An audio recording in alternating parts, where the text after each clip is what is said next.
2018 October 10 chief ജസ്റ്റിസിന്റെ വസതിയിൽ വെച്ച് ലൈംഗിക പീഡനത്തിന് ശ്രമിച്ചുവെന്നാണ് 35 വയസ്സുള്ള മുൻ ജീവനക്കാരിയുടെ പരാതി. വഴങ്ങാത്തതിനെ തുടർന്ന് മാസങ്ങൾക്ക് ശേഷം തന്നെ സർവീസിൽ നിന്ന് പുറത്താക്കി. പോലീസുകാരായ ഭർത്താവിനെയും ഭർതൃ സഹോദരനെയും സസ്പെൻഡ് ചെയ്തു. പ്രത്യേക സമിതിയെ നിയമിച്ച് അന്വേഷണം ആവശ്യപ്പെട്ടാണ് സുപ്രീം കോടതിയിലെ 22 ജഡ്ജിമാർക്ക് യുവതി കത്ത് നൽകിയത്. ചീഫ് ജസ്റ്റിസ് രഞ്ജൻ ഗൊഗോയ് കഴിഞ്ഞ വർഷം ഒക്ടോബർ 10-11 തീയതികളിൽ ലൈംഗികമായി പീഡിപ്പിക്കാൻ ശ്രമിച്ചുവെന്നാണ് 35 വയസ്സുകാരിയായ മുൻ കോടതി അസിസ്റ്റന്റിന്റെ പരാതി. ചീഫ് ജസ്റ്റിസിന്റെ വീട്ടിലെ ഓഫീസിൽ നടന്ന പീഡന ശ്രമം തടഞ്ഞതിന് പ്രതികാരമായി തന്നെ പലതവണ ട്രാൻസ്ഫർ ചെയ്തു. ഒടുവിൽ കൈക്കൂലി കേസിൽ കുടുക്കി. ഇതുകൂടാതെ പറയാതെ ലീവ് എടുത്തുവെന്ന പേരിൽ ഡിസംബർ 21 ജോലിയിൽ നിന്നു പിരിച്ചുവിടുകയും ചെയ്തു. ദില്ലി പോലീസിലുണ്ടായിരുന്ന ഭർത്താവിനെയും ഭർതൃ സഹോദരനെയും ജോലിയിൽ നിന്ന് സസ്പെൻഡ് ചെയ്തു. മാപ്പ് പറയാൻ ചീഫ് ജസ്റ്റിസിന്റെ ഭാര്യ നിർബന്ധിച്ചതായും പരാതിയിൽ ആരോപണമുണ്ട്. ഇന്ന് രാവിലെ 4 ഓൺലൈൻ മാധ്യമങ്ങളാണ് പരാതിയുടെ പകർപ്പ് പുറത്തുവിട്ടത്. ലൈംഗിക പീഡന പരാതി ഉയർന്നാൽ ആഭ്യന്തര സമിതി അന്വേഷിക്കണമെന്നാണ് സുപ്രീം കോടതി ചട്ടം. നിയമവൃത്തങ്ങളെയാകെ ഞെട്ടിക്കുന്നതായിരുന്നു ചീഫ് ജസ്റ്റിസ് രഞ്ജൻ ഗൊഗോയ്ക്കെതിരായി ഉയർന്ന ആരോപണം. ജുഡീഷ്യറിയുടെ സുതാര്യതയ്ക്കായി വാർത്താ സമ്മേളനം നടത്തിയ 4 ജഡ്ജിമാരിൽ ഒരാളാണ് ജസ്റ്റിസ് ഗൊഗോയ്. സമീപകാലത്ത് റഫാൽ ഇടപാടിൽ കേന്ദ്ര സർക്കാരിനെതിരായ വിധി പുറപ്പെടുവിച്ചത് ജസ്റ്റിസ് രഞ്ജൻ ഗൊഗോയിയുടെ ബെഞ്ചായിരുന്നു. കൈരളി ന്യൂസ്, ദില്ലി. ലൈംഗിക ആരോപണ വിവാദത്തിൽ മറുപടിയുമായി ചീഫ് ജസ്റ്റിസ് രഞ്ജൻ ഗൊഗോയ്. ആരോപണം അവിശ്വസനീയം. ചീഫ് ജസ്റ്റിസ് ഓഫീസിനെ പ്രവർത്തനരഹിതമാക്കാനുള്ള നീക്കത്തിന്റെ ഭാഗമായ ആരോപണമെന്നും പ്രത്യേക കോടതി സിറ്റിംഗ് വിളിച്ച് ചീഫ് ജസ്റ്റിസ് വ്യക്തമാക്കി. എന്നാൽ സംഭവത്തിൽ മാധ്യമങ്ങൾ, പരാതിക്കാരി എന്നിവർക്കെതിരെ തൽക്കാലം കോടതി ഉത്തരവ് ഇറക്കിയില്ല. ചീഫ് ജസ്റ്റിസിനെതിരായ ആരോപണം മാധ്യമങ്ങളിൽ ചർച്ചയായതോടെയാണ് അവധിയിലിരിക്കുന്ന കോടതി രാവിലെ 10:30 പ്രത്യേക സിറ്റിംഗ് വിളിച്ചു ചേർക്കാൻ തീരുമാനിച്ചത്. എനിക്ക് ചില കാര്യങ്ങൾ പറയാനുണ്ടെന്ന മുഖവുരയോടെയായിരുന്നു ആരോപണത്തിനുള്ള ചീഫ് ജസ്റ്റിസിന്റെ മറുപടി. പണം നൽകി എന്നെ വാങ്ങാനാകില്ല, അതിനാലാണ് അവിശ്വസനീയമായ ഈ ആരോപണം. നിർണായക കേസുകൾ പരിഗണിക്കാനിരിക്കെ ചീഫ് ജസ്റ്റിസിന്റെ ഓഫീസിനെ പ്രവർത്തനരഹിതമാക്കാൻ വലിയ പല ആളുകളും ആഗ്രഹിക്കുന്നു. എന്നാൽ ബാക്കിയുള്ള 7 മാസവും സമ്മർദ്ദങ്ങൾക്ക് കീഴ്പ്പെടാതെ ചുമതലകൾ നിർവഹിക്കുമെന്നും ചീഫ് ജസ്റ്റിസ് മറുപടി നൽകി. ജുഡീഷ്യറി ഭീഷണിയിലാണ്. തനിക്കെതിരായി ആരോപണം ഉന്നയിച്ച യുവതി ക്രിമിനൽ കേസുകളിൽ പ്രതിയാണ്. വിഷയത്തിൽ ഞാൻ ജുഡീഷ്യൽ ഉത്തരവ് ഇറക്കില്ല എന്നും ചീഫ് ജസ്റ്റിസ് പറഞ്ഞു. ഇതൊരു ബ്ലാക്ക്മെയിൽ തന്ത്രമാണെന്നും ആസൂത്രിത നീക്കങ്ങൾ നടക്കുന്നുവെന്നും കേന്ദ്ര സർക്കാരിന് വേണ്ടി ഹാജരായ അറ്റോർണി ജനറലും സോളിസിറ്റർ ജനറലും പറഞ്ഞു. യുവതിയുടെ പേര് പുറത്തുവിട്ടതിന് നിയമ നടപടിയാകാമെന്നും അവർ പറഞ്ഞു. എന്നാൽ വാർത്ത പ്രസിദ്ധീകരിച്ച മാധ്യമങ്ങൾ, ആരോപണം ഉന്നയിച്ച യുവതി എന്നിവർക്കെതിരെ ഉത്തരവിറക്കാൻ കോടതി തയ്യാറായില്ല. മാധ്യമങ്ങൾ ഉത്തരവാദിത്വത്തോടെ തീരുമാനമെടുക്കട്ടെ എന്ന് വ്യക്തമാക്കി ജസ്റ്റിസ് അരുൺ മിശ്ര വിവാദത്തിലെ കോടതി നടപടികൾക്ക് താൽക്കാലികമായി വിരാമമിടുകയായിരുന്നു. Sharath K Sasi, Kairali news, Dilli. People exclusive. സ്വത്ത് തട്ടിയെടുക്കാൻ സ്ത്രീകളെ ആക്രമിച്ച സംഭവത്തിൽ ചിദാനന്ദപുരിയുടെ പങ്ക് വ്യക്തമാക്കുന്ന പോലീസ് റിപ്പോർട്ട് പീപ്പിളിന്. അന്വേഷണ ഉദ്യോഗസ്ഥൻ കോടതിയിൽ സമർപ്പിച്ച റിപ്പോർട്ടിലാണ് ചിദാനന്ദപുരിയുടെ പങ്ക് വ്യക്തമാക്കുന്നത്. ചിദാനന്ദപുരിക്കെതിരെ വിശ്വസനീയമായ സാക്ഷിമൊഴികളുണ്ടെന്നും പോലീസ് റിപ്പോർട്ടിൽ പറയുന്നു. UDF സർക്കാർ മൂടിവെച്ച കേസ് സജീവമായത് LDF അധികാരത്തിൽ വന്നതിന് ശേഷമാണ്. ഈ വാർത്തയുടെ കൂടുതൽ വിവരങ്ങളുമായി ഇപ്പോൾ PV കുട്ടൻ ചേരുകയാണ്. PV കുട്ടൻ, മലാപ്പറമ്പിലെ ഷീബയുടെയും കുടുംബത്തിന്റെയും 10 കോടി രൂപ വില വരുന്ന സ്വത്ത് തർക്കവുമായി ബന്ധപ്പെട്ടാണ് ഈ കേസ് ഇപ്പോൾ നിലവിലുള്ളത്. ഈ സംഭവവുമായി ബന്ധപ്പെട്ട ആ കുടുംബത്തെ ആക്രമിച്ചതിനടക്കം ചിദാനന്ദപുരിയുടെ പങ്ക് വ്യക്തമാക്കുന്ന പോലീസ് റിപ്പോർട്ടാണ് പുറത്തു വന്നിട്ടുള്ളത്. എന്തൊക്കെ കാര്യങ്ങളാണ് കൂടുതലായുള്ളത്? ജോജറ്റ്, സ്വത്ത് തട്ടിയെടുക്കുന്നതിനായി മലാപ്പറമ്പ് സ്വദേശി ഷീബയെയും ഭർത്താവ് സതീഷിനെയും അമ്മ കമലാക്ഷിയെയും ആക്രമിച്ച കേസിൽ ചിദാനന്ദപുരിയുടെ പങ്ക് വ്യക്തമാക്കുന്ന റിപ്പോർട്ടാണ് പോലീസ് കോടതിയിൽ സമർപ്പിച്ചത്.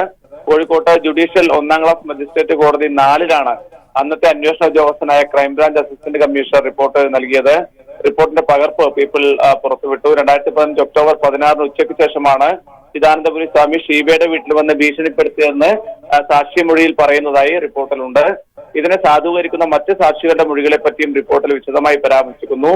മഹീന്ദ്ര ജീപ്പിലാണ് ചിദാനന്ദപുരി 2 തവണ ഷീബയുടെ വീട്ടിലെത്തിയത് എന്നാണ് 16-17 സാക്ഷികളുടെ മൊഴി. UDF സർക്കാരിന്റെ കാലത്ത് നടന്ന സംഭവം ഭരണ നേതൃത്വത്തിന്റെ ഒത്താശയോടുകൂടി മൂടിവെക്കപ്പെടുകയായിരുന്നു. പിന്നീട് LDF സർക്കാർ അധികാരത്തിലെത്തിയതോടെ മുഖ്യമന്ത്രി പിണറായി വിജയന്റെ നിർദ്ദേശപ്രകാരമാണ് കേസിൽ പുനരന്വേഷണം തുടങ്ങിയത്. ജോജറ്റ്, PV കുട്ടനാണ് വിവരങ്ങൾ നൽകിയത്. കാട്ടാക്കടയിലെ മുഖ്യമന്ത്രി പങ്കെടുത്ത യോഗത്തിന് മൈക്ക് അനുമതി ഉണ്ടായിരുന്നതായി ജില്ലാ കളക്ടർ വാസുകി. നേരത്തെ വോട്ടർ പട്ടികയിൽ വന്നത് സാങ്കേതിക പിഴവായിരുന്നുവെന്നും അവർ വിശദീകരിച്ചു. തെരഞ്ഞെടുപ്പിന് ഉള്ള എല്ലാ ഒരുക്കങ്ങളും പൂർത്തിയായതായും വാസുകി വാർത്താസമ്മേളനത്തിൽ പറഞ്ഞു. തിരുവനന്തപുരത്തെ ഇലക്ഷൻ ഒരുക്കങ്ങൾ വിശദീകരിക്കാനായി വിളിച്ചു ചേർത്ത വാർത്താ സമ്മേളനത്തിലാണ് സമീപകാല വിവാദങ്ങൾക്ക് തിരുവനന്തപുരത്തെയും ആറ്റിങ്ങലിന്റെയും മുഖ്യ വരണാധികാരിയായ ജില്ലാ കളക്ടർ വാസുകി മറുപടി നൽകിയത്. മുഖ്യമന്ത്രി പങ്കെടുത്ത കാട്ടാക്കടയിലെ യോഗത്തിനാണ് മൈക്ക് അനുമതി നൽകിയിരുന്നത്. മൈക്ക് അനുമതിയില്ലാതെ യോഗത്തിൽ മുഖ്യമന്ത്രി സംസാരിച്ചു എന്നായിരുന്നു BJPയുടെ ആരോപണം. മുഖ്യമന്ത്രി സംസാരിച്ചുകൊണ്ടിരിക്കെ അടുത്തുള്ള ദേവീക്ഷേത്രത്തിൽ നിന്ന് ബോധപൂർവം ശരണം വിളിച്ച് പ്രകോപനം സൃഷ്ടിക്കാൻ ഒരുപറ്റം BJP പ്രവർത്തകർ ശ്രമിച്ചിരുന്നു. നേമത്തെ ഒരു ബൂത്തിൽ 15 വോട്ടർമാർക്ക് ഒരു രക്ഷിതാവ് എന്ന സംഭവം സാങ്കേതിക പിഴവാണെന്നും അവർ അതേ മണ്ഡലത്തിലെ വോട്ടർമാർ തന്നെയാണെന്നും വാസുകി വിശദീകരിച്ചു. BLOമാരുടെ സ്ലിപ്പ് വിതരണം 80% പൂർത്തിയായി. ഇലക്ഷൻ സാമഗ്രികൾ 22-ന് വിതരണം നടത്തും. ജില്ലയിൽ 238 സെൻസിറ്റീവ് ബൂത്തുകളും അതീവ പ്രശ്നസാധ്യതയുള്ള 97 ബൂത്തുകളുമുണ്ട്. ഇവിടേക്ക് കേന്ദ്രസേനയെ കൂടാതെ മൈക്രോ ഒബ്സർവേഴ്സ്, വെബ് കാസ്റ്റിംഗ് എന്നിവ ഉണ്ടാവും. 1,30,000 ഭിന്നശേഷിക്കാരെ കണ്ടെത്തിയിട്ടുണ്ട്. അവർക്കുള്ള വാഹനങ്ങൾ ഏർപ്പാടാക്കുമെന്നും വാസുകി അറിയിച്ചു. News bureau, Thiruvananthapuram. Kollam parliament മണ്ഡലം UDF സ്ഥാനാർത്ഥി NK പ്രേമചന്ദ്രനെതിരെ ഗുരുതര ആരോപണവുമായി CPIM പൊളിറ്റ് ബ്യൂറോ അംഗം MA ബേബി രംഗത്ത്. പ്രേമചന്ദ്രന്റെ RSS ബന്ധം വെളിപ്പെടുത്തുന്ന തെളിവുകളാണ് MA ബേബി പുറത്തുവിട്ടത്. എറണാകുളം മണ്ഡലത്തിലെ BJP സ്ഥാനാർത്ഥി അൽഫോൺസ് കണ്ണന്താനത്തിനും കൊല്ലത്തെ UDF സ്ഥാനാർത്ഥി NK പ്രേമചന്ദ്രനും സമൂഹമാധ്യമമായ ഫേസ്ബുക്കിലൂടെ പണം നൽകി പ്രചാരണം നടത്തുന്നത് ഒരേ ആൾ തന്നെയെന്ന് MA ബേബി പറഞ്ഞു. BJP സ്ഥാനാർത്ഥി അൽഫോൺസ് കണ്ണന്താനത്തിനും UDF സ്ഥാനാർത്ഥി NK പ്രേമചന്ദ്രനും സമൂഹ മാധ്യമമായ ഫേസ്ബുക്കിലൂടെ പണം മുടക്കി പ്രചരണം നടത്തുന്നത് ഒരേ ആൾ തന്നെയാണെന്ന് MA ബേബി വെളിപ്പെടുത്തി. കണ്ണന്താനത്തിന്റെയും പ്രേമചന്ദ്രന്റെയും ഫേസ്ബുക്ക് പേജുകൾക്ക് പ്രൊമോഷൻ നൽകുന്നത് ലക്ഷ്മി ആർ ഷേണായി എന്ന സ്ത്രീയാണെന്നും ഇവരുടെ ഫേസ്ബുക്ക് പേജുകളുടെ ഏകോപനവും പണം മുടക്കുന്നതും ഈ സ്ത്രീ തന്നെയാണെന്ന് വ്യക്തമായതായും ഫേസ്ബുക്ക് സ്ക്രീൻഷോട്ട് തെളിവായി നൽകിക്കൊണ്ട് MA ബേബി പറഞ്ഞു. കേവലം യാദൃച്ഛികമായിട്ടല്ല, അവിടെ ഒരു സ്വാധീനം കിടക്കട്ടെ. എങ്ങനെയാണ് കാര്യങ്ങൾ തിരിഞ്ഞു മറിഞ്ഞ് വരുന്നതെന്ന് അറിയാൻ പറ്റില്ലല്ലോ. അപ്പൊ അവിടെ ഒരു പിടി വേണം. അതിനെന്താണ് തെളിവ്?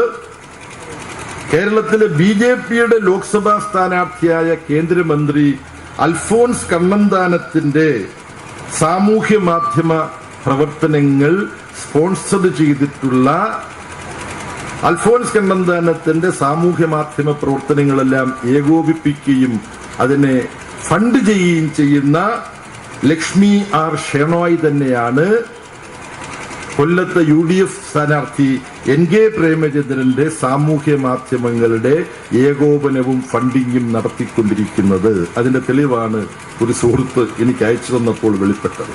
കൊച്ചി കേന്ദ്രമായി പ്രവർത്തിക്കുന്ന സ്വകാര്യ പരസ്യ ഏജൻസിയുടെ ഉടമയാണ് ഇവർ. പരസ്യ ഏജൻസി ആണെങ്കിൽ പോലും വ്യത്യസ്ത നിലപാടുള്ള രാഷ്ട്രീയ സംഘടനകളുടെ പ്രചാരണം ഒരേ ഏജൻസി തന്നെ ഏറ്റെടുക്കാറില്ല. അഥവാ അങ്ങനെ ഏറ്റെടുത്താൽ തന്നെ രഹസ്യമായി വ്യത്യസ്ത അക്കൗണ്ട് വഴിയായിരിക്കും പണമിടപാടുകൾ നടത്തുന്നത്. എന്നാൽ ലക്ഷ്മി ആർ ഷേണായി എന്ന വ്യക്തിയുടെ അക്കൗണ്ട് വഴിയാണ് ഇരുവരുടെയും പ്രചരണത്തിനായി ഫേസ്ബുക്കിന് പണം നൽകിയിരിക്കുന്നത്. ഇവരുടെ ഫേസ്ബുക്ക് പരിശോധിച്ചാൽ ഇവരുടെ സംഘപരിവാർ ബന്ധം വ്യക്തമാകുമെന്നും MA ബേബി ചൂണ്ടിക്കാട്ടി. രാജ്കുമാർ, ന്യൂസ് ബ്യൂറോ, കൊല്ലം. UDFനെയും രാഹുലിനെയും ഞെട്ടിക്കാൻ NDA നീക്കം. NDA അധികാരത്തിലെത്തിയാൽ ജോസ് കെ മാണിക്ക് കേന്ദ്ര ക്യാബിനറ്റ് മന്ത്രിസ്ഥാനം വാഗ്ദാനം. ഇടനിലക്കാരനായി PC തോമസ്. BJP ലക്ഷ്യമിടുന്നത് മധ്യ തിരുവിതാംകൂറിലെ പരമ്പരാഗത ന്യൂനപക്ഷ വോട്ട് ബാങ്കാണ്. കേരള കോൺഗ്രസിലെ മാണി വിഭാഗത്തെ ഒപ്പം കൂട്ടി മധ്യ തിരുവിതാംകൂറിൽ മുന്നേറ്റം നടത്താനാണ് BJP ലക്ഷ്യം. സഖ്യം യാഥാർത്ഥ്യമായാൽ രാഹുൽ ഗാന്ധിയെ മുന്നിൽ നിർത്തി കോൺഗ്രസ് നടത്തുന്ന നീക്കങ്ങൾ പൊളിയും. ഒപ്പം BJPക്ക് മധ്യ തിരുവിതാംകൂറിലെ ന്യൂനപക്ഷ വോട്ടുകളിലേക്ക് കടന്നു ചെല്ലാൻ കഴിയുമെന്നും NDA നേതൃത്വം വിലയിരുത്തുന്നു. PC തോമസിനെ മധ്യസ്ഥനാക്കിയാണ് NDAയുടെ കരുനീക്കം. മാണി സാറിന്റെ മകനെ മുന്നേ നിർത്താൻ എനിക്ക് സന്തോഷമേ ഉള്ളൂ. അധികാരത്തിൻ്റെതായിട്ടുള്ള വെല്ലുവിളി ഞങ്ങളുടെ ഇടയിൽ വരത്തില്ല എന്നുള്ളതാണ് എൻ്റെ ബോധ്യം. യോജിപ്പിന് വേണ്ടി ഞാൻ എന്ത് ത്യാഗവും ചെയ്യാൻ തയ്യാറാണ്.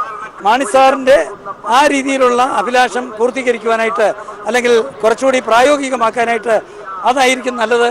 മാണിയുടെ അസാന്നിധ്യത്തിൽ UDFൽ ഒറ്റപ്പെട്ട അവസ്ഥയിലാണ് ജോസ് കെ മാണി.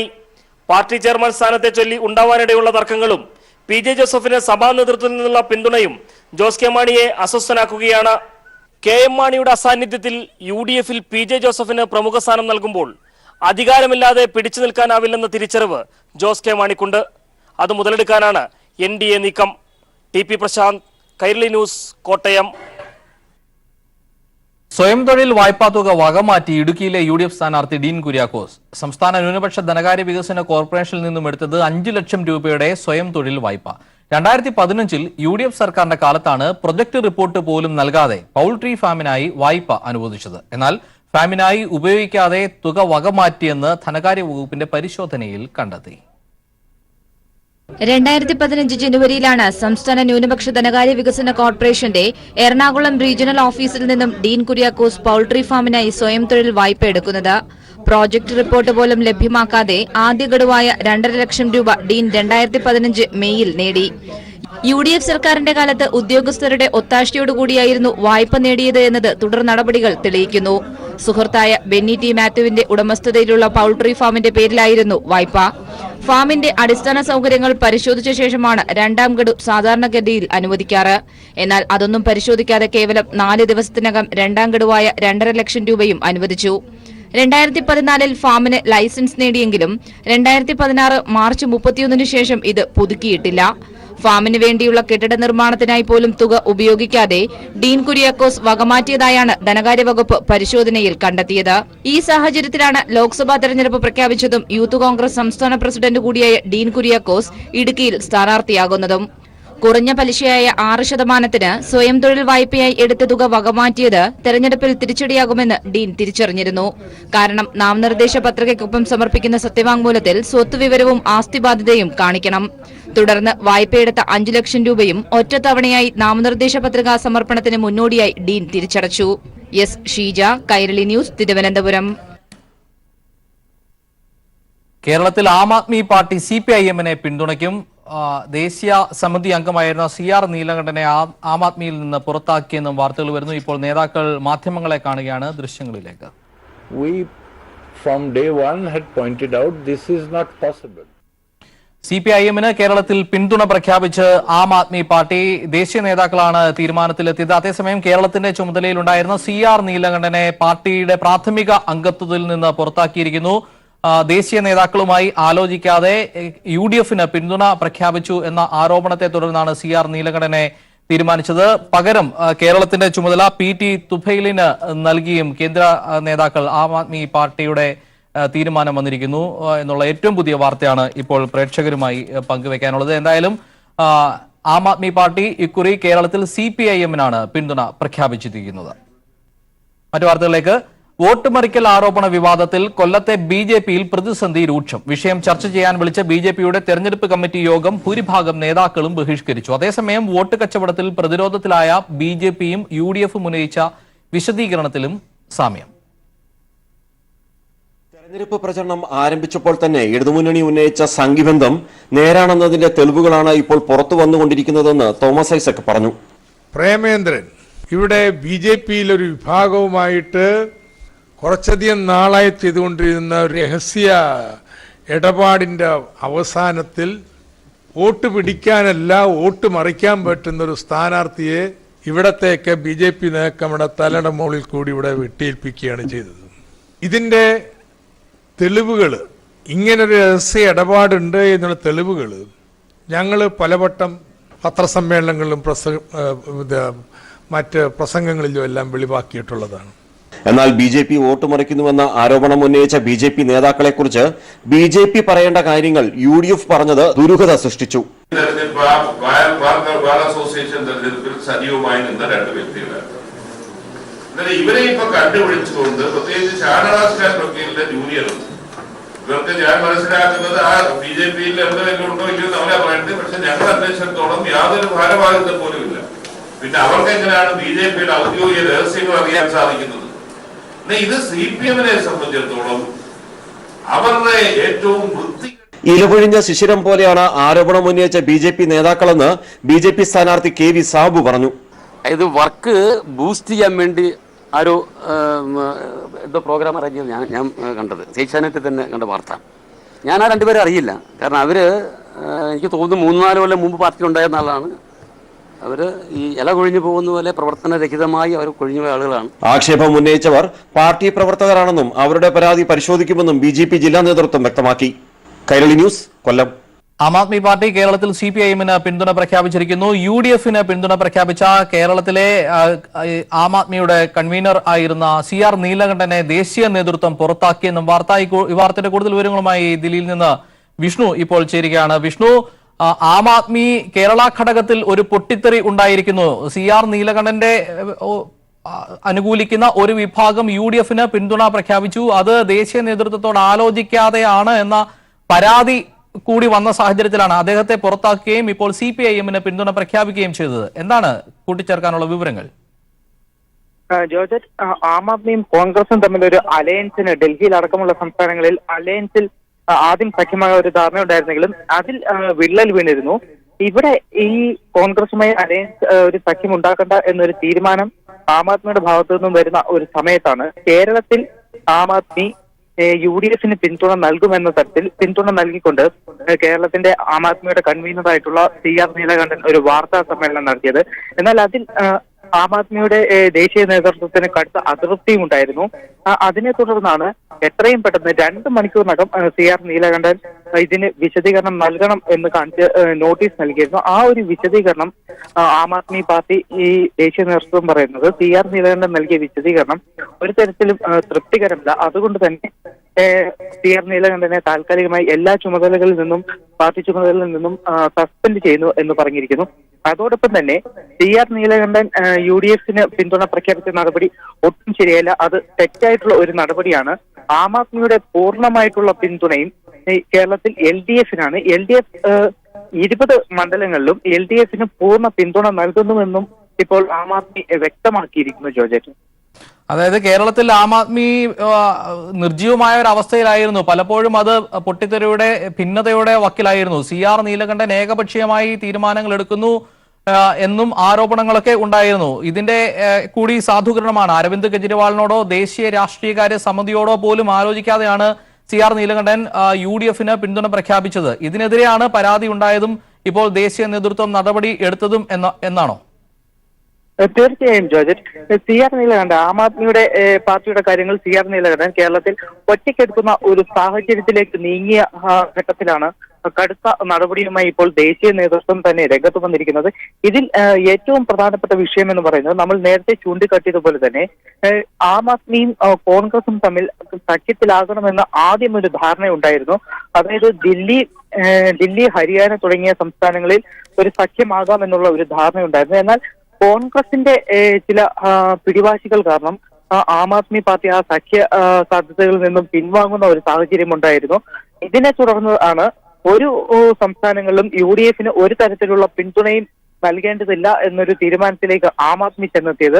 ഈ ഒരു സാഹചര്യത്തിലാണ് അങ്ങനെ കോൺഗ്രസിന് പിന്തുണ നൽകേണ്ട എന്ന് ആം ആദ്മി തീരുമാനിക്കുന്ന ആ സാഹചര്യത്തിൽ ദേശീയ നേതൃത്വത്തോട് പോലും ആലോചിക്കാതെ CR നീലകണ്ഠൻ ഒരു വാർത്താ സമ്മേളനം വിളിച്ച് പ്രഖ്യാപിക്കുകയാണ് ഞങ്ങളുടെ ആം ആദ്മിയുടെ പിന്തുണ കേരളത്തിൽ LDF-ന് നൽകുന്നു എന്നൊരു UDF-ന് നൽകുന്നു എന്നൊരു പ്രഖ്യാപനം CR നീലകണ്ഠന്റെ ഭാഗത്തുനിന്ന് വരുന്നു. ഇത് ദേശീയ നേതൃത്വത്തിൽ തന്നെ കടുത്ത തരത്തിലുള്ള ഒരു അതൃപ്തി ഉണ്ടാക്കിയിട്ടുണ്ട്. അതിനെ തുടർന്നാണ് CR നീലകണ്ഠന് വിശദീകരണം നൽകാൻ വെറും 2 മണിക്കൂർ മാത്രമാണ് ദേശീയ നേതൃത്വം നൽകിയിരുന്നത്. എന്നാൽ ആ വിശദീകരണത്തിൽ ഒട്ടും തൃപ്തി രേഖപ്പെടുത്തിയിട്ടില്ല ഇവർ. ഇതിന്റെ ആം ആദ്മിയുടെ ദേശീയ നേതൃത്വം പറയുന്നത് CR നീലകണ്ഠന്റെ നടപടി ഒരു തരത്തിലും ന്യായീകരിക്കാൻ കഴിയില്ല. ദേശീയ നേതൃത്വത്തോട് ആലോചിക്കാതെ സ്വന്തമായി ഒരു തീരുമാനമെടുക്കാൻ നീലകണ്ഠന് ഒരിക്കലും കഴിയുകയില്ല. അത്തരത്തിൽ ഒരു നടപടി സ്വീകരിച്ച നീലകണ്ഠനെ അടിയന്തരമായി തന്നെ പാർട്ടിയുടെ എല്ലാ ചുമതലകളിൽ നിന്നും ഞങ്ങൾ സസ്പെൻഡ് ചെയ്യുന്നു. അതോടൊപ്പം തന്നെ ആം ആദ്മി ഈ വ്യക്തമാക്കുന്ന ഒരു കാര്യമാണ് കേരളത്തിൽ 20 സീറ്റുകളിലും ഞങ്ങൾ നിരുപാധികം പിന്തുണയ്ക്കുന്നത് LDF സ്ഥാനാർത്ഥികളെയാണ്.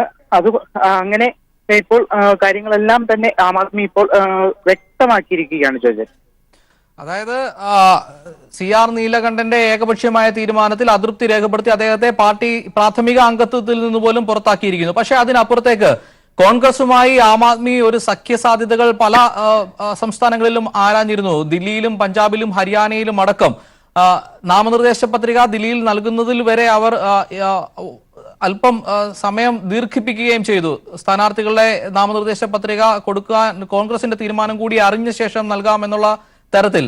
പക്ഷേ ഒത്തുതീർപ്പിന് യാതൊരു സാധ്യതയും ഇല്ലാതായ ഒരു സാഹചര്യത്തിൽ കോൺഗ്രസുമായി ദേശീയ തലത്തിൽ പൂർണ്ണമായും ഒരു വിയോജിപ്പ് തന്നെയാണോ ആം ആദ്മി രേഖപ്പെടുത്തുന്നത്? തീർച്ചയായും ജോർജ്, ഏറെ അനിശ്ചിതങ്ങളായിരുന്നു കോൺഗ്രസും ആം ആദ്മിയും തമ്മിൽ ഒരു സഖ്യ ധാരണകളിൽ ഉണ്ടായിരുന്നത്. ഈ ദില്ലിയിലും സഖ്യ സാധ്യതകൾ തേടുമ്പോൾ ആം ആദ്മി വളരെയധികം വിട്ടുവീഴ്ചകൾക്കും തയ്യാറായിരുന്നു. അതായത് പഞ്ചാബിൽ അവർക്ക് സീറ്റുകളൊന്നും വേണ്ട, 13 സീറ്റുകളിലും കോൺഗ്രസ് തന്നെ മത്സരിക്കട്ടെ.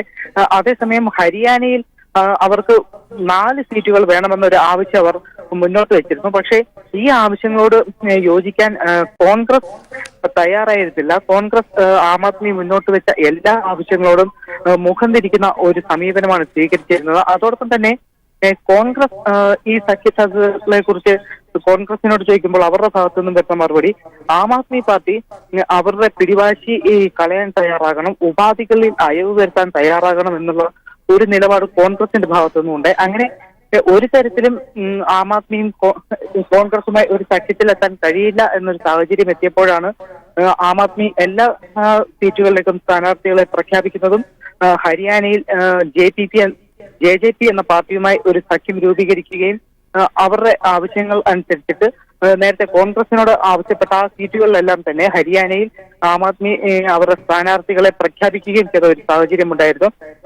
ഈ ഒരു സാഹചര്യത്തിൽ കൂടിയാണ് കേരളത്തിൽ ഇങ്ങനെ ഒരു വിഷയം നടക്കുന്നത്.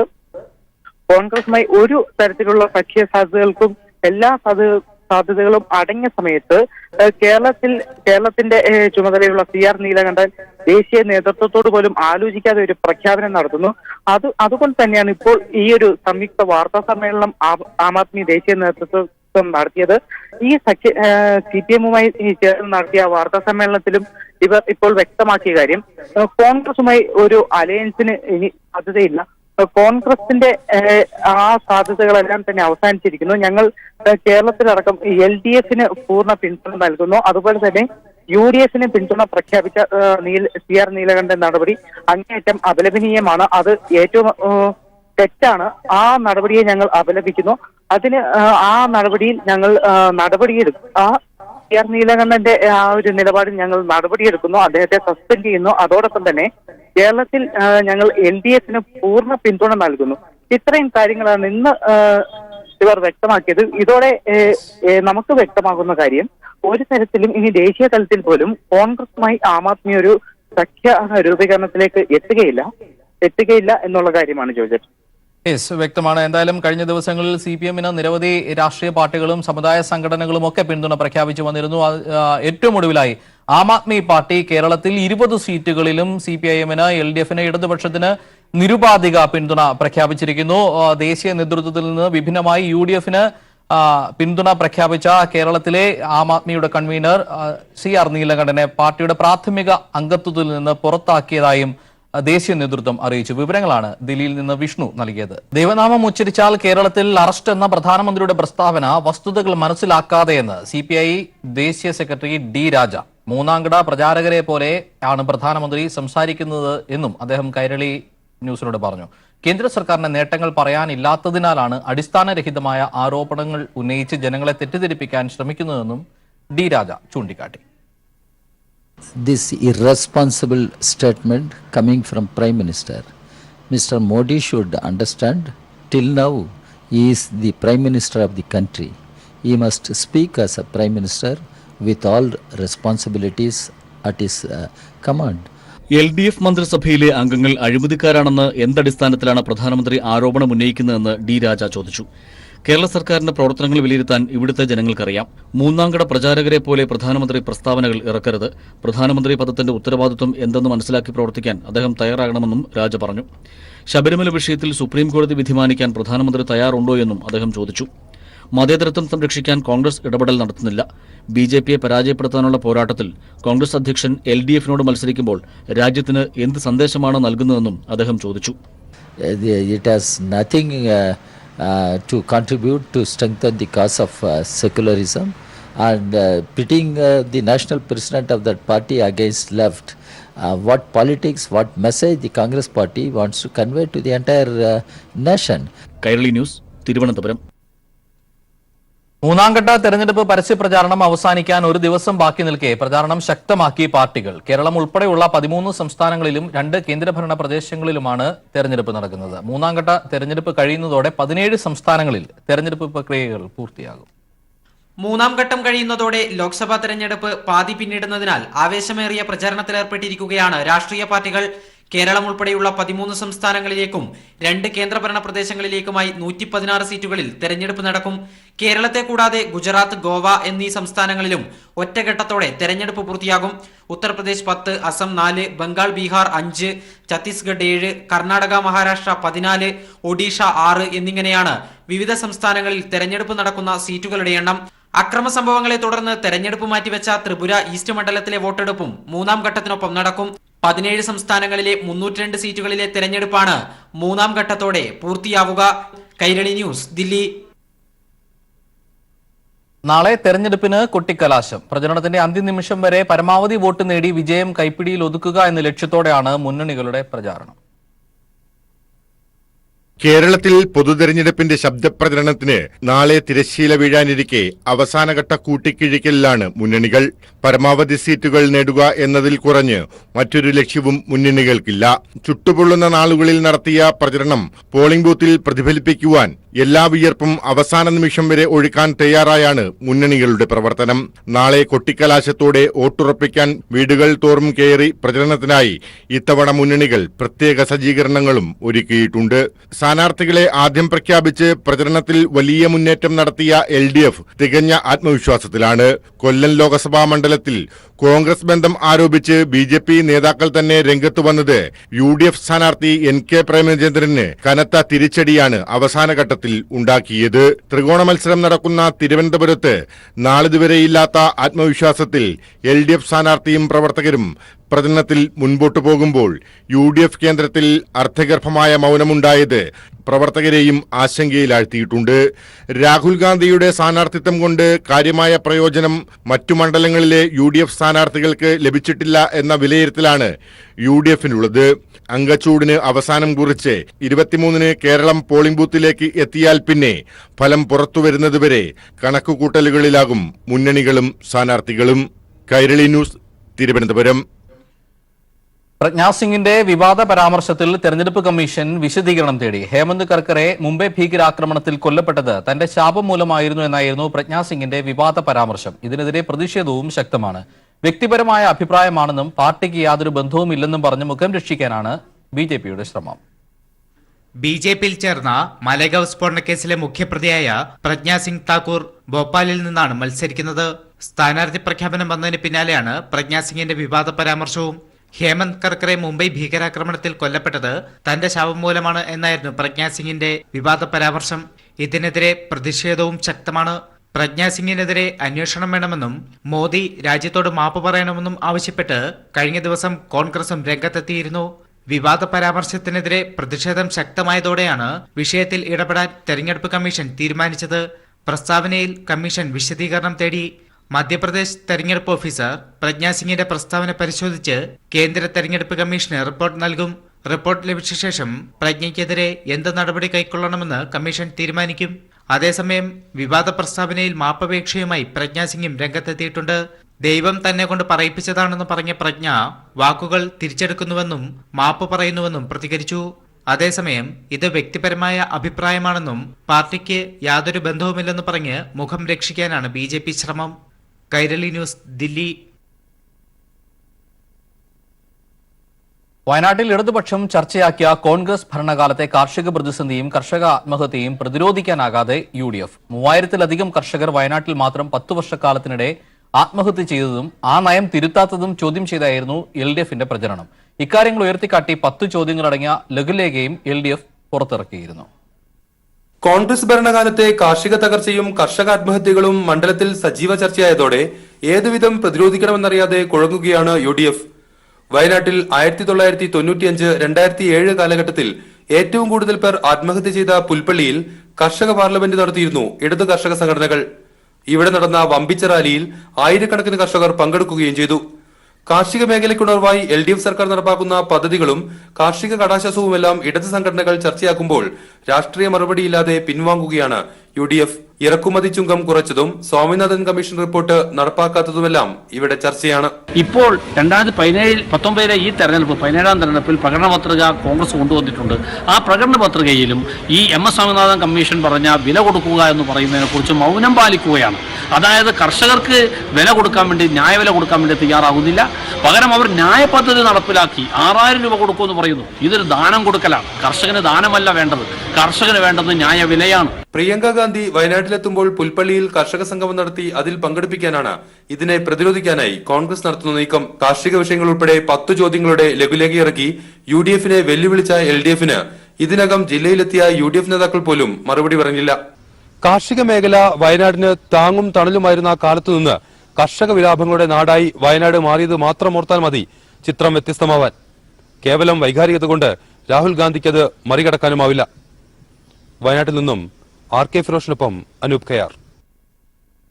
തന്റെ വോട്ട് P രാജീവിനാണെന്ന് മലയാളത്തിന്റെ പ്രിയ കഥാകാരൻ NS മാധവൻ. എറണാകുളത്തിന്റെ വികസനത്തിൽ രാജീവ് നിശബ്ദ പങ്കാളിയായിരുന്നുവെന്നും NS മാധവൻ പറഞ്ഞു. അദ്ദേഹത്തിന്റെ പനമ്പള്ളി നഗറിലെ വീട്ടിലെത്തിയാണ് രാജീവ് പിന്തുണ തേടിയത്.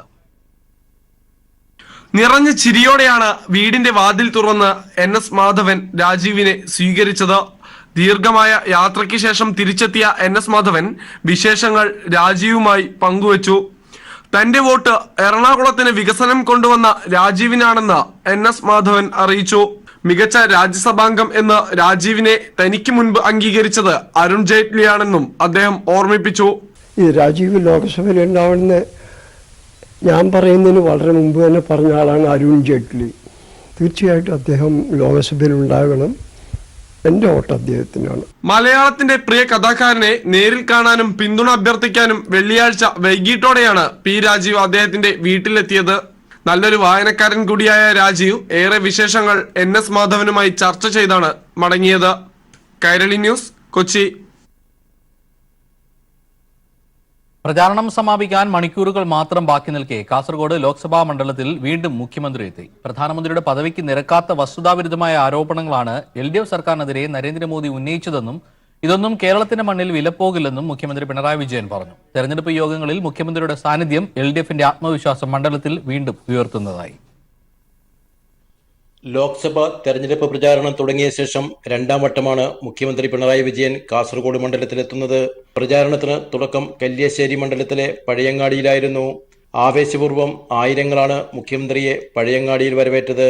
തുടർന്ന് പയ്യന്നൂരിലായിരുന്നു മുഖ്യമന്ത്രി പങ്കെടുത്ത 2ാമത്തെ റാലി.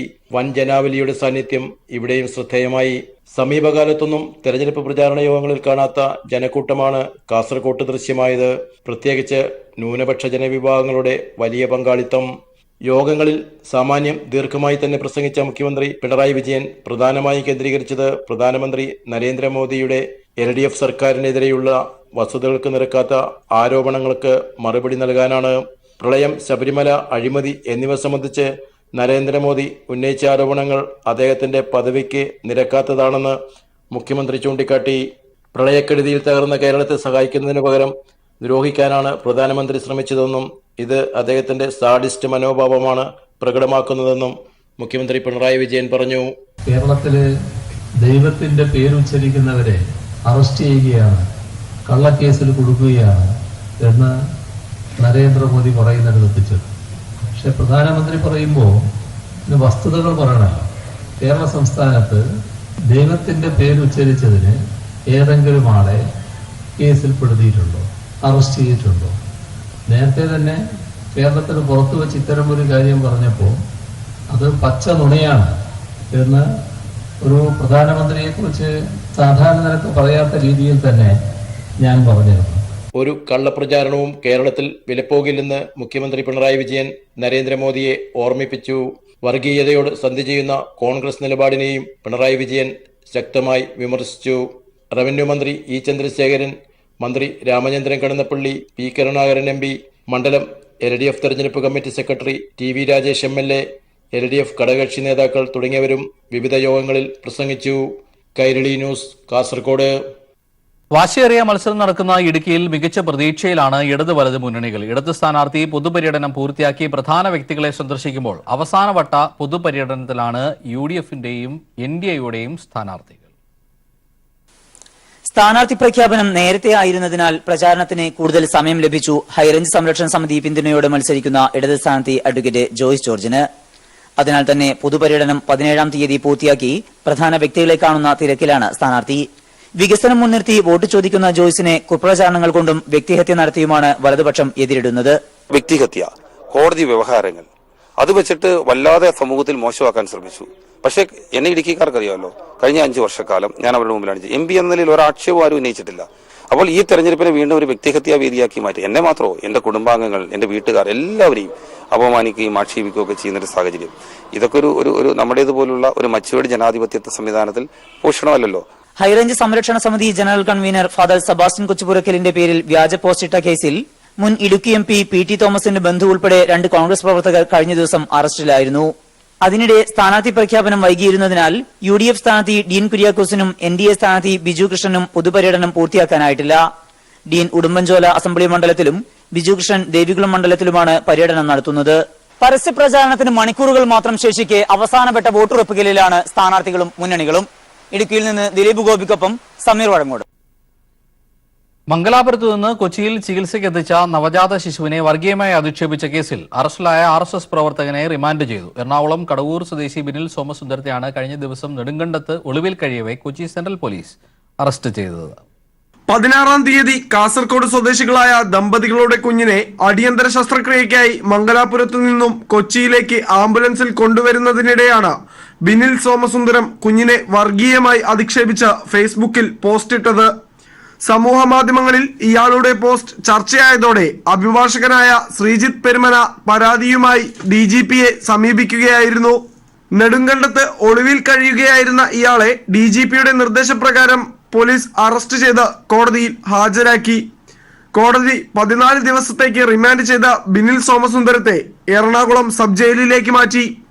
ജിഹാദികളുടെ വിത്ത് എന്നായിരുന്നു കേവലം 15 ദിവസം മാത്രം പ്രായമുള്ള കുഞ്ഞിനെ ഇയാൾ അധിക്ഷേപിച്ചത്. ഹിന്ദു രാഷ്ട്ര സേവകൻ എന്നാണ് ഇയാൾ തന്റെ ഫേസ്ബുക്ക് പേജിൽ സ്വയം പ്രഖ്യാപിച്ചിരിക്കുന്നത്. ഇതിന് പിന്തുണയുമായി സമാന സംഘടനയിൽ പ്രവർത്തിക്കുന്ന നിരവധി പേർ പോസ്റ്റിന് കമന്റ് ചെയ്യുകയും ചെയ്തിട്ടുണ്ട്.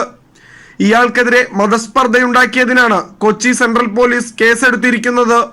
അക്കൗണ്ട് ഹാക്ക് ചെയ്യപ്പെട്ടതായിരുന്നു എന്നാണ് ബിനിൽ സോമസുന്ദരം ഇതിന് നൽകിയ വിശദീകരണം. കൈരളി ന്യൂസ്, കൊച്ചി. AM ആരിഫിന്റെ തെരഞ്ഞെടുത്ത നിയമസഭാ പ്രസംഗങ്ങളും മാധ്യമ ഇടപെടലുകളും എന്ന പുസ്തകം കൊച്ചിയിൽ നടൻ മമ്മൂട്ടി പ്രകാശനം ചെയ്തു. നടൻ മമ്മൂട്ടി എഴുത്തുകാരൻ പ്രൊഫസർ MK സാനുവിന് ആദ്യ പ്രതി കൈമാറി. കൊച്ചിയിലെ മമ്മൂട്ടിയുടെ വസതിയിൽ വെച്ചായിരുന്നു ചടങ്ങ്. നിയമസഭാംഗം AM ആരിഫ് രചിച്ച പുസ്തകത്തിന്റെ അവതാരകൻ കൂടിയാണ് മലയാളത്തിന്റെ മെഗാസ്റ്റാർ. മമ്മൂട്ടിയുടെ കൊച്ചിയിലെ വീട്ടിൽ വെച്ചാണ് പുസ്തകത്തിന്റെ പ്രകാശന ചടങ്ങുകൾ നടന്നത്. പ്രശസ്ത എഴുത്തുകാരൻ പ്രൊഫസർ MK സാനു പുസ്തകത്തിന്റെ ആദ്യ പതിപ്പ് ഏറ്റുവാങ്ങി. നിയമസഭാ സാമാജികൻ എന്ന നിലയിൽ AM ആരിഫിന്റെ വാക്കുകൾ താൻ ശ്രദ്ധിക്കാറുണ്ടെന്നും മമ്മൂട്ടി പറഞ്ഞു. നിയമസഭാ പ്രസംഗങ്ങളും മാധ്യമ ഇടപെടലുകളും ഒക്കെയാണ്. അതിന് സരസനാണ്. ഈ പട്ടിയുടെ കഥയൊക്കെ പറഞ്ഞപ്പോൾ സരസനാണ്, ആൾക്ക് രസകരമായി വായിച്ചു പോകുന്നൊരു പുസ്തകമാണ്. ആലപ്പുഴയിലെ തെരഞ്ഞെടുപ്പ് വിശേഷങ്ങളും ആരിഫ് താരവുമായി പങ്കുവച്ചു. തന്റെ ഗുരുനാഥനെ തന്നെ ആദ്യ പ്രതി കൈമാറാൻ സാധിച്ചതിൽ സന്തോഷമുണ്ടെന്നും മമ്മൂട്ടി പറഞ്ഞു. കൈരളി ന്യൂസ്, കൊച്ചി. വടകര ലോക്സഭാ മണ്ഡലം LDF സ്ഥാനാർത്ഥി P ജയരാജന്റെ പ്രചരണാർത്ഥം പാട്ടുവണ്ടിയെത്തി. P ജയരാജന്റെ വിജയത്തിനായി തലശ്ശേരി ക്രൈസ്റ്റ് കോളേജിലെ കലാസംഘമാണ് പാട്ടുവണ്ടിയുമായി എത്തിയത്. മലയാളത്തിലെ പാടിപ്പതിഞ്ഞ വിപ്ലവ ഗാനങ്ങളും നാടൻ പാട്ടുകളും പുത്തൻ തെരഞ്ഞെടുപ്പ് ഗാനങ്ങളുമാണ് പാട്ടുവണ്ടിയുടെ ആകർഷണം. വടകര ലോക്സഭാ മണ്ഡലം LDF സ്ഥാനാർത്ഥി P ജയരാജന്റെ പ്രചാരണാർത്ഥമാണ് പാട്ടുവണ്ടി എത്തിയത്. പഴയകാല ചായക്കടയുടെ പശ്ചാത്തലത്തിൽ ഒരുക്കിയ വേദിയാണ് പാട്ടുവണ്ടിയായി സഞ്ചരിക്കുന്നത്. P ജയരാജന്റെ വിജയത്തിനായി തലശ്ശേരി ക്രൈസ്റ്റ് കോളേജിലെ കലാസംഘമാണ് പാട്ടുവണ്ടി അവതരിപ്പിക്കുന്നത്. ക്രൈസ്റ്റ് കോളേജ് സഹാക്കൾ ഒരുക്കിയ ഒരു മ്യൂസിക്കൽ റോഡ് ഷോ പാട്ടുവണ്ടിയാണ്. ഇപ്പം മൂന്ന് ദിവസത്തെ ഒരു പര്യടനം തന്നെയാണ്. നമ്മുടെ ജയരാജേട്ടനെ വിജയിപ്പിക്കാനുള്ള ഒരു പര്യടനത്തിലാണ് നമ്മൾ. ഇപ്പോൾ എൻ്റെ കൂടെയുള്ള ബാക്കി പാട്ടുകാർ കൈരളിലൂടെ തന്നെ വളരെ ശ്രദ്ധേയമായിട്ടുള്ള ഗായകർ തന്നെ, ഒരു കിടിലൻ പാട്ടുകാർ തന്നെ നമ്മളോടൊപ്പം ഉള്ളത്. ബിനോയ് കോടിയേരിയുടെ നേതൃത്വത്തിലാണ് പാട്ടുവണ്ടിയുടെ സഞ്ചാരം. സീന രമേശ് ഉൾപ്പെടെ നിരവധി ഗായകരാണ് പാട്ടുവണ്ടിയിലൂടെ ഗാനമാലപിക്കുന്നത്. വടകര മേഖലയിൽ 2 ദിവസങ്ങളിലായി പാട്ടുവണ്ടി സജീവമാണ്. P ജയരാജന്റെ വിജയത്തിനായി കൈകോർക്കാൻ ആഹ്വാനം ചെയ്ത് മേഘമാധവൻ, ന്യൂസ് ബ്യൂറോ, കോഴിക്കോട്.